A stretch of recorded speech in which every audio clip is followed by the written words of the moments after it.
राज्यसभा में राष्ट्रपति के अभिभाषण पर चर्चा के दौरान कृषि मंत्री नरेंद्र सिंह तोमर ने कृषि कानूनों के मुद्दे पर विपक्ष को जवाब दिया। तोमर ने कहा कि अगर सरकार किसी भी संशोधन के लिए तैयार है तो इसके ये मायने नहीं लगाने चाहिए कि कृषि कानून में कोई गलती है। ये एक ही राज्य का मसला है। कॉन्ट्रैक्ट एक्ट में कोई एक प्रावधान बता दीजिए जो किसान विरोधी हो। किसानों को बरगलाया गया है। दुनिया जानती है कि पानी से खेती होती है, खून से खेती सिर्फ कांग्रेस कर सकती है, बीजेपी ऐसा नहीं कर सकती।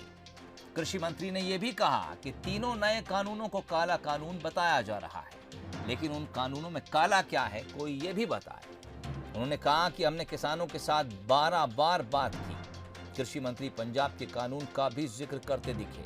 उन्होंने कहा कि किसानों को जेल भेजने का प्रावधान है, जबकि केंद्र के कानून में ऐसा कोई प्रावधान नहीं है।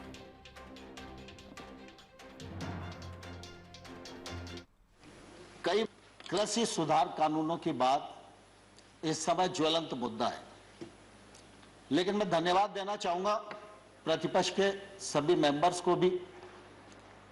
उन सब ने किसान आंदोलन पर भी चिंता की।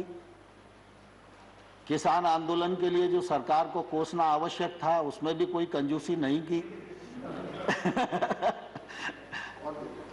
और कानूनों को काले कानून भी जोर देकर कहा। तो मैं किसान यूनियन से भी 2 महीने तक यही पूछता रहा कि कानून में काला क्या है, एक मुझे बताओ तो मैं उसको ठीक करने की कोशिश करूं। प्रधानमंत्री नरेंद्र मोदी जी किसानों के लिए समर्पित हैं और रहेंगे। नरेंद्र मोदी जी ने कृषि सुधार बिल जो लेकर आए हैं वो किसान के जीवन में क्रांतिकारी परिवर्तन लाने वाले हैं, किसान की आमदनी बढ़ाने वाले हैं और देश आगे बढ़े, गांव आगे बढ़े, किसान आगे बढ़े और देश का इकबाल पूरी दुनिया में बुलंद हो, इस उद्देश्य के साथ मोदी सरकार इस देश में काम कर रही है।